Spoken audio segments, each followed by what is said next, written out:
नारायणमसूतं नरचैव नरोत्तमं देवं सरस्वतीवासं ततो जयतुन्दीरे मोगङ्गरदेवाचं बङ्गलङ्गैरीयत्पुत्वादं नमो वन्दे परमानन्दो माधवो माधवो वाक्यं माधवो हरि फलङ्गे साधवो नित्ये सर्वकार्ये समाधवो यदि गच्छन्ति चक्रधर श्रुतिमरो नमस्कार जय जगन्नाथ। अनुभूति मो महाप्रभु ये नूतन यूट्यूब चैनल को आपण मानक स्वागत। ये अनुभूति एक दिव्य जिनिस जोटा एक समस्त को मिले ना। ये महाप्रभुंकर कृपा नहले महाप्रभुंकर भल पाइबा नथिले आपण दिव्य अनुभूति पाई परिबे ना। तो अनुभूति आगे क्या मिले? अनुभूति से मानू मिले जो मैंने ठाकुर को भगवान को पाखरे निजको संपूर्ण रूपे समर्पण कर निजे सब ठाकुर को झुरु था प्रति झुरापण था झोरीवा भितर कांदु था से मैंने ये दिव्य अनुभूति आज्ञा पाते। तो कथा ये दिव्य अनुभूति को आम सर्वसाधारण परिप्रकाश कौन पाई करिबा? आज्ञा दिव्य अनुभूति को प्रकाश करिवार कारण आज्ञा एटा दरकार जे आमे अनुभूति को प्रकाश कले आमर कथा को ये दिव्य अनुभूति को जो माने श्रवण करेंगे से मन भितर ये भगवान प्रति गोटे भल पाइबा बढ़ मन भितर जो अशांत मनोभाव अच्छी से दूरीभूत हो। आजिका जुगरे जो बड़े समस्त पाखे समय अभाव माने भगवत कथा चिंता करवा कहवा कहारी पाखे चिंता नहीं एवं आज यही समय भितर जो यूट्यूब आसी जाइए यूट्यूब वीडियो माध्यम जदि किए केतबे 5 मिनट 10 मिनट पाने जब देखला तो निश्चित रूपे जीवा भितर आसा भितर शुणी पारा देखला निश्चित रूपे मन में कौन से कोण मन को भल लगे जापर एवं भगवत कृपा पाइपर यही गोटे महान उद्देश्य रखिकी आम ये चैनल को आरंभ करूँ।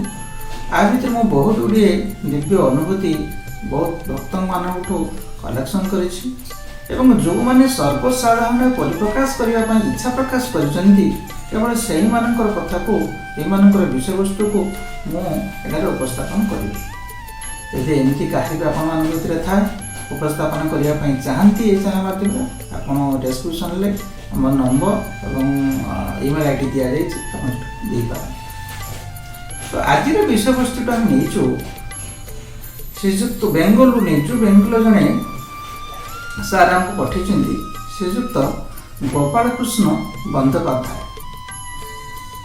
श्रीजुक्त गोपालकृष्ण बंदोपाध्याय से कलिकतार IIT रे एज ए प्रोफेसर हिसाब से कार्यरत से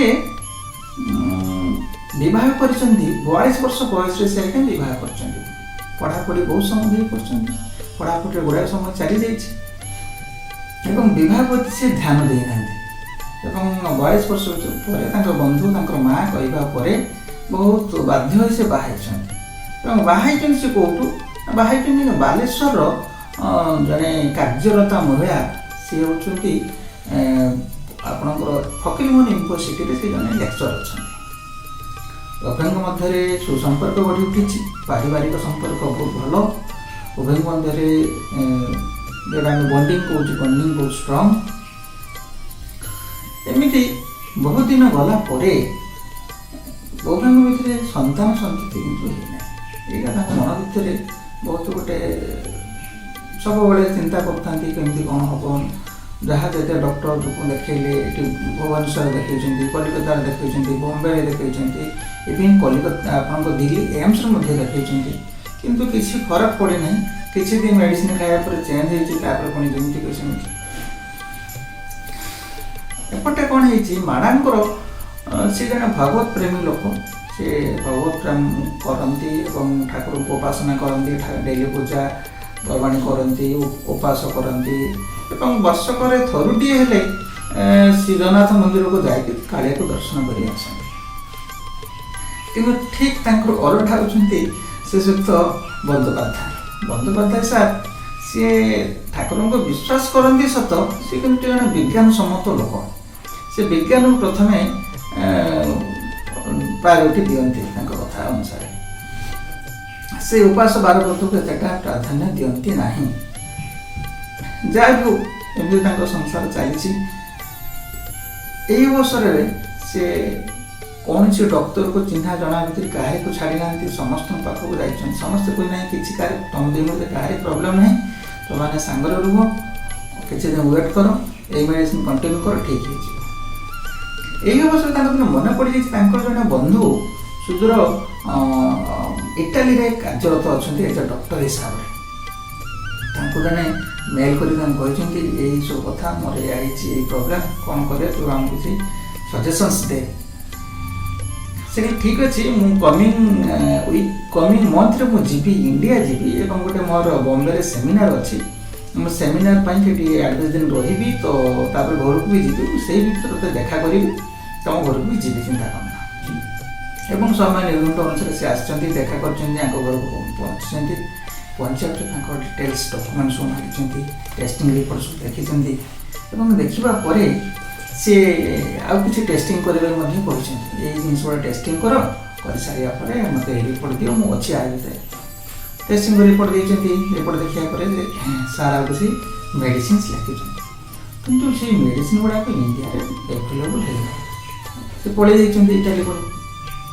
पुणी कौन करेंगे सार फोन कर सार कौन करेंगे तो मिलूना तो ठीक अच्छे मो मेडिसिन गुड़ाक मुझे इटाली किनिकी भाई पठे पठे तुम से यह करागला यह मैडम शुणिले मैडम या कले मन भर तो गोटे जिन केमती गोटे पिलाटे हम एमती किसी दिन 4-5 मास खाइबापर दिने गोटे खुशी खबर मिलला जब दिने टेस्ट कले टेस्ट कला बेलू प्रेगनेंसी टेस्टिंग पॉजिटिव आसी पॉजिटिव आसी सार को सार पुणी बंधु को गोटे खुशी लहरी खेली जाइए सार कहते मैडम को देख लो विज्ञान केमी कमा तुम मेडिसिन खाइल बोली ठीक प्रॉपर टेस्टिंग है तुम मेडिसिन खाइल पिला कनसेप्ट कला ये किसी कही पार न था अभंग भर बाग विदंडा मझे मझे एमती चले जहाँ भी पुणी किसी दिन चलला कि खुशीटा किसी दिन बेसी दिन रहा दीर्घ 4 मास पर कौन है ना पिलाटा नष्ट होगा बहुत दुखरे उभय चलीगले मैडम ड्यूटी गले नहीं छुट्टी नहीं घरे रही कौन से कहारी फोन अटेंड कले नहीं दुखरे नियमान था सी पूरा डीप डिप्रेशन चली कहारी कथा शुणिले ना से डॉक्टर बंधु को डॉक्टर बंधु कौन करवा एमती है या सी तो पूरा डीप डिप्रेशन चल जाइए कौन करी सार से कहले गोटे काम कर तू ताको बुलाबुली करने किसी जगह तुम जाओ किसी हिल स्टेशन जाओ ठाकुर जगह को जाओ जाकि बुलाबुली तुम कर सांग भाई जा बोल यह कले से छुट्टी नहीं छुट्टी नहीं भारत कन्याकुमारी गले वृंदावन गले किसी काश्मीर पटे गले बुलाबुली करके आसिक पहुँचवा पर मैडम माइंड कंडीशन टे चेंजेस है सी कथबार्ता कले खिया दिया कले से कहले शुण आज आम तो कहीं पूरी जाइनु मुझे मो साकर को मन मन भावी पर मो स्वामी को नहीं विवाह पर मो पाक आसबि कि जापारे चलुन दिने जा तो सी भाभी दिने पूरी आस मंदिर भर को आसी ठाकुर को दर्शन कले से दिन ठाकुर जो दिन जाइन रविवार था बहुत लोक था जाए तार मध्य बहुत पाखक जाकि सकाल बेला दर्शन कर पुणी सन्ध्या भी जाइए दिन में दीपर से अभड़ा खाई या मध्य सन्ध्या बेल कथा जो अनुभूति अच्छी सन्ध्या बेले से विमला मंदिर में बसी स्वामी किसी भगवान पाख भर बाड़ा भर जा अवस्था जड़े ब्राह्मण देशर जड़े नना आसिले आसी कहले कि माँ तू ये बसचु कौन बंधु कौन कर तो ये किसी कहून था चुपचाप था कथा शुणु था कहले अरे तू पूरा कालिया पाखु आसीचु कालिया तो कथा सब तो कहीचु दुख कौन कर हाथ किसी अभड़ा तुलसी ठाकुर लगा तुलसी महाप्रसाद चंदन आ कौन था ଆକୁ ନେଇକି ତୁ ଖାଉଥିବୁ, ତୋର ମନସ୍କାମନା ପୂର୍ଣ୍ଣ ହେବା ପର୍ଯ୍ୟନ୍ତ ତୁ ଆକୁ ଖାଉ। ଏହା କହିଛି ତାଙ୍କଠୁ କିଛି ଦୂର ଚାଲି ଯାଉଛନ୍ତି। କିଛି ଦୂର ଗଲା ପରେ ତାଙ୍କ ଯେଭଳି ଚୁପ୍ ହେଇ ବସିଥିଲେ, ତାଙ୍କ ଚିନ୍ତା କରିବାର ଶକ୍ତି କିଛି ନଥିଲା। ସାଙ୍ଗେ ସାଙ୍ଗେ ଚିନ୍ତା କରିବା ଶକ୍ତି କ'ଣ ସେ ଫେରିପାରିଛନ୍ତି ଏବଂ ତାଙ୍କୁ ଡାକିବା ପାଇଁ ଯାଉଛନ୍ତି, ସେ ଦେଖିଲା ସେ ଆଉ ଦେଖାଗଲେନି, ଘର ଭିତରେ କୋଉଠି ଲୁଚିଗଲେ। ସେ ତ ମହାପ୍ରଭୁଙ୍କର ଖେଳ, ସେ କେମିତି ଜାଣିବେ, କେମିତି ତାଙ୍କୁ ଖୋଜି ପାଇବେ। ଯାହାକୁ ସେ ତାଙ୍କୁ ଖୋଜି ବୁଲିଛନ୍ତି, ଭିଡ଼ ଭିତରେ ପାଇନାହାନ୍ତି ଏବଂ ତା କିଛି ସମୟ ପରେ ତାଙ୍କର ସ୍ୱାମୀ ଆସି ପହଞ୍ଚିଛନ୍ତି ଏବଂ ତାଙ୍କୁ ସମସ୍ତ ଘଟଣା କହିଛନ୍ତି, ଏମିତି ଏମିତି ହେଲା। ମହାପ୍ରଭୁ ତାଙ୍କର ସ୍ୱାମୀ ମଧ୍ୟ ଖୋଜିଲେ, ଆଉ ଠିକଣା ପାଇଲେନି, ଘର ଭିତରେ ସେ କୁଆଡ଼େ ଚାଲିଗଲେ। ତାଙ୍କ ସ୍ୱାମୀ ସେଠୁ କହିଲେ ତମେ ତ ଠାକୁରଙ୍କୁ ବହୁତ ଭଲ ପାଅ, କୁହ ଠାକୁରଙ୍କୁ ତ ସବୁବେଳେ ଝୁରିବ, ଯଦି ଠାକୁର ତମକୁ ଦେଇଛନ୍ତି, ତମେ ଭାବୁଛ ଯଦି କେହି ନନା ତମକୁ ଦେଇଛନ୍ତି, କିଛି ପଇସା ତମେ ଭାବୁଥିଲ ଲୋଭରେ ତାଙ୍କୁ ଦେଇପାରିନ, ତାହେଲେ ଭଲ କଥା, ତମେ ଆକୁ ଖାଅ ନା, ଖାଇକି ଦେଖ କ'ଣ ହେଉଛି। ଏମିତି ତ ଆମର ମେଡ଼ିକାଲ ସାଇନ୍ସ ଅନୁସାରେ ଆମେ ଖାଉଛୁ, କିଛି ଦିନ ରେଜଲ୍ଟ ତ ଆସିଲାନି, ଯାହାକୁ ଗୋଟେ ମହାପ୍ରଭୁ ଦେଲେ ତମ କଥା ଅନୁସାରେ ସେଠି ଚାଲିଗଲା, ତମେ ଆଉ ଖାଅ, ଯଦି ଖାଇକି କିଛି ଚେଞ୍ଜେସ୍ ଆସିଲା ତ ଭଲ କଥା। ଇଏ ମନେ ମନେ ବହୁତ ଖୁସି ହେଇଗଲେ। ଖାଇବେ ନା ଖାଇବେନି ତାଙ୍କୁ ସ୍ୱାମୀ ପରମିସନ୍ ଦେବେ କି ନାହିଁ, ସବୁଦିନ ପୁଣି ଗାଧୋଇ ସାରି ଖାଇବା ପାଇଁ କହିଛନ୍ତି। ଇଏ ତାଙ୍କ ସ୍ୱାମୀ ନିଜ ମୁହଁରୁ କହୁଛନ୍ତି ଯେ ତାକୁ ସେ ଡେଲି ଖାଇବା ପାଇଁ ଗାଧୋଇ ସାରି ଟିକେ ମହାପ୍ରସାଦ ଟିକେ ତୁଳସୀ ଟିକେ ନେଇ ସେ ଡେଲି ଖାଏ। ଏମିତି ଖାଇବା ପରେ ଦୀର୍ଘ 6 ମାସ ଯାଇଛି। 6 ମାସ ଗଲା ପରେ ତାଙ୍କର ଯେଉଁ ବନ୍ଧୁ କହିଥିଲେ ଆସିବେ ବୋଲି, ଆଉ ଥରେ ରିଟର୍ଣ୍ଣ କରି ଆସିବେ ଏବଂ ଦେଖିବେ, ସିଏ ଆଉ ଆସିପାରୁନାହାନ୍ତି। ତାଙ୍କର ସେଠି କାର୍ଯ୍ୟ ବ୍ୟସ୍ତତା ଭିତରେ ସେ ଛୁଟି ହେଇନି, ଗାଁକୁ ଆସିବା କଥା ଆସିଥିଲେ, ଘରକୁ ଆସିଥାନ୍ତି ତ ଆସିପାରୁନାହାନ୍ତି। କିନ୍ତୁ ଦୀର୍ଘ 6 ମାସ ପରେ ସେଦିନେ ଅନିଜି ଫିଲ୍ ହେଲେ ଏବଂ ଫିଲ୍ କଲେ ମ୍ୟାଡ଼ାମ୍ ଫିଲ୍ କଲା ପରେ ଡକ୍ଟର ପାଖକୁ ଗଲେ, ଯାଇକି ଟେଷ୍ଟ କଲାବେଳକୁ ତାଙ୍କ ଟେଷ୍ଟିଂ ପ୍ରେଗନେନ୍ସି ଟେଷ୍ଟିଂ ପଜିଟିଭ୍ ଆସିଛି। ଏକଥା ଶୁଣିବା ପରେ ସାର୍ ଆଉ ମ୍ୟାଡ଼ାମ୍କୁ ପାଦ ଆଉ ତଳେ ଲାଗୁନଥାଏ, ସେ ବହୁତ ଖୁସି ହେଉଥାନ୍ତି ଏବଂ ମନେ ମନେ ମ୍ୟାଡ଼ାମ୍ ଭଗବାନଙ୍କୁ ମହାପ୍ରଭୁଙ୍କୁ ମନେ ମନେ ତାଙ୍କୁ ବହୁତ ଝୁରି ହେଉଥାନ୍ତି, ଝରି କାନ୍ଦୁଥାନ୍ତି। ମହାପ୍ରଭୁ ଆପଣ ମୋ କଥା ଶୁଣିଛନ୍ତି, ବୁଝିଛନ୍ତି। ପୁଣି ବେଳେବେଳେ କାନ୍ଦୁଥାନ୍ତି, ଆରେ ଗୋଟେ ଥର ତ ଏଭଳିଆ ହେଇଥିଲା, ପୁଣି 4 ମାସ ପରେ ପିଲାଟି ନଷ୍ଟ ହେଇଥିଲା, ଏଥର ସେମିତି ହେବନି ତ। କାଳିଆକୁ ମନେ ମନେ ସେ ଝରିକି କହୁଥାନ୍ତି, ନା ଦେଖ ଏଥର କିନ୍ତୁ ସେମିତି କରିବ ନା। ଯାହା ବି ହଉ, ସମୟ ଅତିବାହିତ ହେଇଛି, କିଛି ଦିନ ଯାଇଛି, ଠିକ୍ ସମୟରେ ପିଲା ଜନ୍ମ ହେଇଛି। ଜନ୍ମ ହେବା ପରେ ପୁତ୍ର ସନ୍ତାନ ମଧ୍ୟ ହେଇଛି। ତାପରେ ଆହୁରି ବହୁତ ଖୁସି ହେଇଯାଇଛନ୍ତି। ତାଙ୍କ ଡକ୍ଟର ବନ୍ଧୁକୁ ଜଣାଇଛନ୍ତି। ଡକ୍ଟର ବନ୍ଧୁ କହିଲେ କ'ଣ ହେଲା, ତୁମେ ତୁମ ମେଡ଼ିସିନ୍ସ କିଛି ଖାଉନଥିଲ, ପୁଣି କେମିତି ହେଲା? ମେଡ଼ିକାଲ ସାଇନ୍ସରେ ତ ଆମେ ସେଠି ତ ହାର ମାନିଗଲୁ, ଆପଣଙ୍କୁ ଟେଷ୍ଟିଂ ଅନୁସାରେ ମୁଁ ଯାହା ଦେବା କଥା ଦେଇଥିଲି, ତା ତ ମେଡ଼ିସିନ ମୁଁ ପଠେଇ ନାହିଁ, ତାପରେ ତୁମେ କିଛି ଖାଇନାହ, କେମିତି ହେଲା? ଯାହା ହଉ ସେ କାଳିଆର କୃପା ହେଇଛି, ବହୁତ ଭଲ କଥା, ସେମାନେ ଭଲ କଥା ତାଙ୍କ ବନ୍ଧୁ କହିଛନ୍ତି।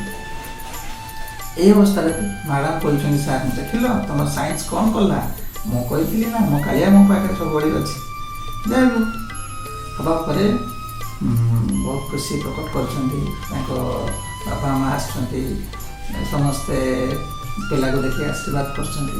ଏହାପରେ ସେ ପୁରୀକୁ ଆସିଛନ୍ତି, କାଳିଆର ଦର୍ଶନ କରିଛନ୍ତି ଏବଂ ସେ ମନେ ମନେ ସେଇ ନନାଙ୍କୁ ମନେ ମନେ ଖୋଜୁଛନ୍ତି। ସେ ନନା ଆଉ ଥରେ ଆସନ୍ତେନି, ଆଉ ଥରେ ଆମକୁ ତ ଦେଖା ଦିଅନ୍ତେନି, ଏତେ ପାଖରେ ମୋତେ ଦେଖାଦେଲା, ମୁଁ କିନ୍ତୁ ଜାଣିପାରିଲିନି। ମନେ ମନେ ଝୁରି ହେଇଛନ୍ତି, ସେ କ'ଣ ଥୋଡ଼ି ଆସିବେ? ସେ ତ ଝୁରାପଣକୁ ହିଁ ଭଲ ପାଆନ୍ତି ଏବଂ ଝୁରେଇ ହିଁ ମାରନ୍ତି। ଯାହା ହଉ ତାଙ୍କର କାହାଣୀ ଏମିତି ଲେଖିଛନ୍ତି ଯେ ଏବେ ବି ସେ ରାତିରେ ସ୍ୱପ୍ନରେ ସେ ନନାଙ୍କୁ ଦେଖନ୍ତି, ନନା ଆସୁଛନ୍ତି, ତାଙ୍କୁ ରହୁଛନ୍ତି, ପୁଣି ପଳେଇ ଯାଉଛନ୍ତି, ସେ ସମୟରେ ଖୋଜୁଛନ୍ତି, ତାଙ୍କ ଆଖି ନିଦ ଭାଙ୍ଗି ଯାଉଛି, ଏମିତି ମଝିରେ ମଝିରେ ସ୍ୱପ୍ନ ଦେଖନ୍ତି, ଏମିତି ବି ଲେଖିଛନ୍ତି ମ୍ୟାଡ଼ାମ୍। କାହାଣୀଟି ଅନୁଭୂତିଟି କେମିତି ଲାଗିଲା ଆପଣ ଜଣାଇବେ କମେଣ୍ଟ ମାଧ୍ୟମରେ। ଆଶା କରେ ଆପଣଙ୍କୁ ଭଲ ଲାଗିଥିବ। ଯଦି ଆପଣମାନଙ୍କର କୌଣସି ଏଇଭଳି ଅନୁଭୂତି ଥାଏ ତାହା ଆମକୁ ଜଣାଇବେ, ଆମେ ଏ ଚ୍ୟାନେଲ୍ ମାଧ୍ୟମରେ ପ୍ରକାଶ କରିବୁ। ଆପଣଙ୍କ କମେଣ୍ଟସ୍ କିଛି ଥାଏ ନିଶ୍ଚିତ ରୂପେ ଜଣାଇବେ। କେମିତି ଲାଗିଲା, ଭଲ ଲାଗିଲା ନା ଖରାପ ଲାଗିଲା, କ'ଣ କଲେ ଭଲ ଲାଗିବ ତାକୁ ଜଣାଇବେ। ରହିଲି, ନମସ୍କାର, ଜୟ ଜଗନ୍ନାଥ।